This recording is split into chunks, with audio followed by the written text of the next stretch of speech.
Le printemps arrive à grands pas et il se prépare en faisant de la place. Les amours, on arrive au dernier épisode des Feel Boost. Youhou! Merci à toutes les personnes qui m'ont suivi jusqu'à aujourd'hui et qui ont écouté les Feel Boost, que ce soit tous les jours ou bien peut-être quelques fois dans la semaine. Franchement, ça me fait super plaisir et je vous en remercie. Et merci à toutes les personnes qui découvriront peut-être les Feel Boost un peu plus tard dans l'année. En tout cas, moi, ça m'a fait plaisir de pouvoir faire ces épisodes encore une fois pour vous, pour cette édition hiver. Et on se retrouvera justement pour l'édition été, comme d'habitude, au mois d'août. Ça va passer ultra vite et je suis trop contente de pouvoir clôturer cette édition hiver avec comment vous pouvez préparer justement le printemps. Le printemps est ma saison préférée. Pas simplement parce que c'est mon anniversaire en mai, mais tout simplement que le printemps, c'est vraiment cette phase de renouveau et qui est très propice justement à cette année 1. Mais c'est surtout que au printemps, on veut démarrer des nouveaux projets, on a une nouvelle énergie. En fait, on est revigoré et c'est vraiment cette énergie-là et c'est une énergie que j'adore. En tout cas, moi, pendant la période du printemps, printanière, il y a toujours que des belles choses, des opportunités qui viennent à moi et ça fait que j'aime encore plus cette saison. Donc aujourd'hui, on va clôturer les Feel Boost édition hiver sur une bonne note en préparant le printemps ensemble. Donc avant toute chose les amours, si ce n'est pas fait, n'hésitez pas à vous abonner à ma chaîne YouTube, n'hésitez pas à vous abonner à Feel Positive Official sur Instagram si mon contenu vous plaît, si le podcast vous plaît. Vraiment, c'est la seule faveur que je vous demande et qui clairement fait toute la différence pour moi. Donc, le printemps arrive à grands pas. Donc, on sera au printemps à partir du 21 mars 2026, si je ne me trompe pas. En tout cas, c'est entre le 20 mars et le 22 mars. Et avant de vouloir justement ce renouveau que annonce le printemps, avant de vouloir des nouveaux projets, commencer des nouveaux projets et de renouveler notre énergie, il y a quelques questions introspectives que je pense qu'il faut que vous vous demandez et que moi je fais tout le temps avant l'arrivée du printemps. Dans un premier temps, il faut comprendre que justement l'hiver a été cette partie où on a été beaucoup dans l'introspection, dans la reconnexion à soi. Donc posez-vous déjà, qu'est-ce que vous souhaitez laisser justement en hiver? Il y a toujours cette question où on se dit qu'est-ce que je veux laisser dans la saison passée et qu'est-ce que je veux recevoir dans la saison qui arrive. C'est exactement le type de question introspective que vous devez avoir et qui revient le plus souvent, qui revient tout le temps, tout le temps, tout le temps, à chaque fois. Donc aujourd'hui, quand vous préparez votre phase justement du printemps, demandez-vous, ok, qu'est-ce qui s'est passé pendant la saison hivernale? Qu'est-ce que j'ai envie de laisser mourir justement cet hiver? Qu'est-ce que je souhaite accueillir pour le printemps? Et c'est là où vous allez justement mettre une nouvelle intention par la suite pour la saison du printemps. Et justement, quand vous vous mettez cette nouvelle intention pour préparer bien le printemps, il faut également que vous faites toute cette clôture émotionnelle. Parce que préparer le printemps, ce n'est pas simplement que accueillir cette nouvelle saison. C'est justement laisser ce qui ne vous appartient plus, laisser ce que vous ne souhaitez plus emmener avec vous dans cette nouvelle saison, faire du coup justement ce rangement intérieur, ce nettoyage émotionnel, clôturer émotionnellement, lâcher tout ce que vous n'avez plus envie d'avoir, d'emmener justement pour cette nouvelle saison qui va justement arriver. D'autant plus que le printemps, c'est vraiment le renouveau, dans le sens où c'est là où les fleurs fleurissent, on les voit revenir à vie, donc c'est exactement l'énergie qu'on veut avoir. Donc pour faire ça bien, il faut vraiment déposer justement ce que vous ne souhaitez plus. Et c'est assez similaire à ce que l'on fait dans les rituels de full moon, de pleine lune, où on pose, où on se débarrasse de tout ce qu'on ne veut plus pour justement le nouveau cycle lunaire. Donc là, ça va être pareil. Avant d'accueillir le printemps, faites toute cette partie introspective de ce qui s'est passé en hiver, ce que vous ne souhaitez plus, toutes les émotions que vous souhaitez lâcher, que vous ne souhaitez pas emmener, et au contraire, quelle version de vous vous souhaitez émerger pour le printemps, quelle intention vous souhaitez avoir pour le printemps, qu'est-ce que vous souhaitez accueillir. Ça va être la première partie. Quand toute cette partie introspective est faite, moi, ce qui m'excite vraiment sur la partie printanière, c'est que justement, il y a beaucoup d'opportunités, il y a ce renouveau-là, mais c'est surtout que j'ai un regain d'énergie qui vient automatiquement.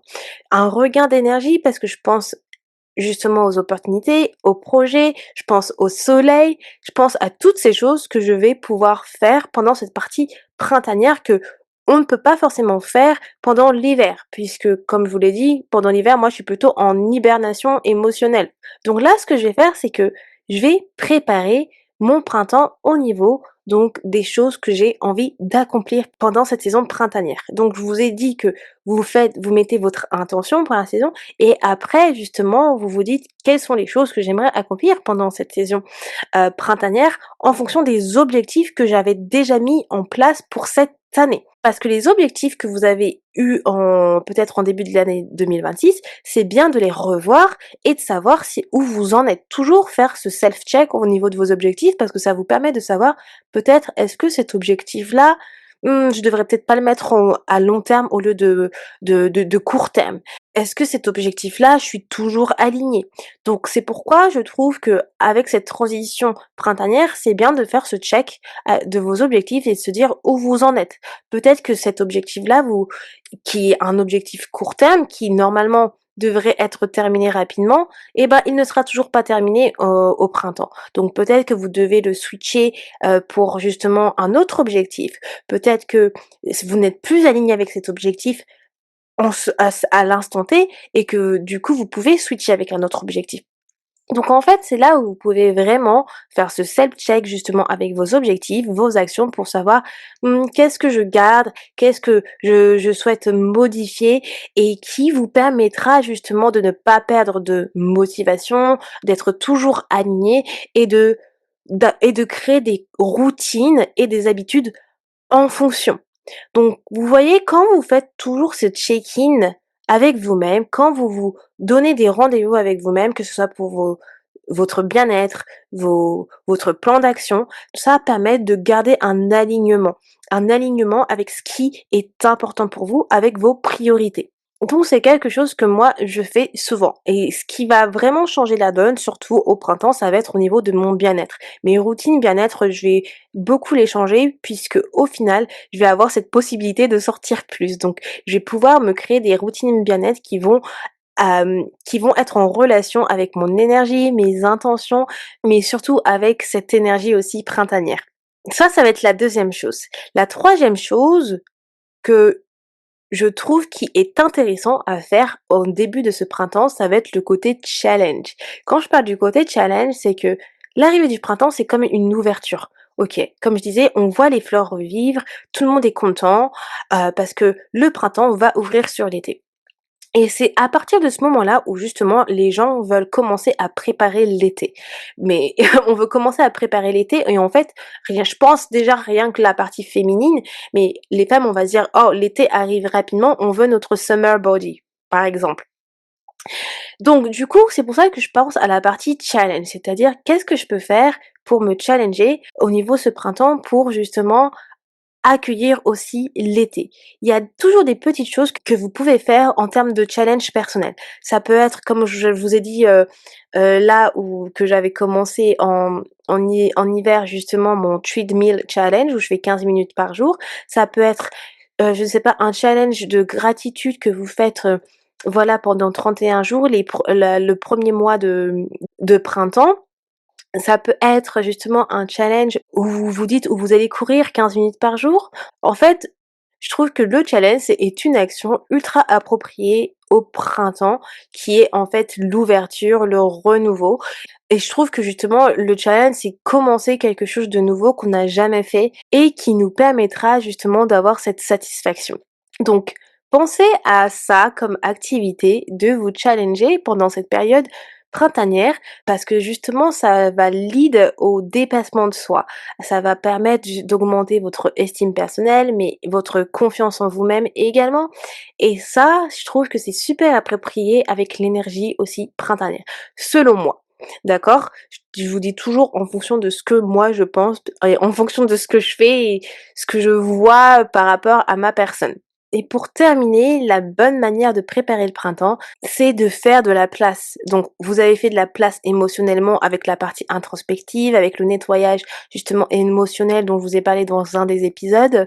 Vous avez mis vos intentions, vous avez justement préparé vos objectifs, fait votre plan d'action, tout cela. Vous avez mis en place des challenges et en fait, j'ai dit challenge, mais là, pour faire slash challenge, c'est aussi simplement des routines bien-être pour vous faire du bien.